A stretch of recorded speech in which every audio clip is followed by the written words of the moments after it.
yolcu oldukları ortaya çıktı. Kılıçlar çekildi Ayşen. Adada huzurlu ve mutlu olduğun için ben rahatsın. Senin 4 aydır yanında yattığın adam ilk defa düşer gibi oluyor. Bu hemen üstüne basacağın anlamına mı bu? İnceldiği yerden koptu. Mavi takımın en güçlü grubu. Şimdi ikiye bölündü.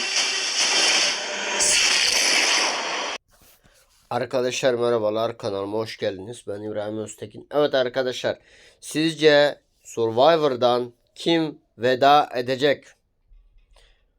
Kırmızı takım kadınları hepsi düelloda ve kim veda edecek arkadaşlar sizce? Ben arkadaşlar kimin veda etmesinin sorusuna geldiğimizde arkadaşlar açıkçası Aycan veda etmesini çok istiyorum arkadaşlar. Aycan veda etsin gitsin diyorum, yeter.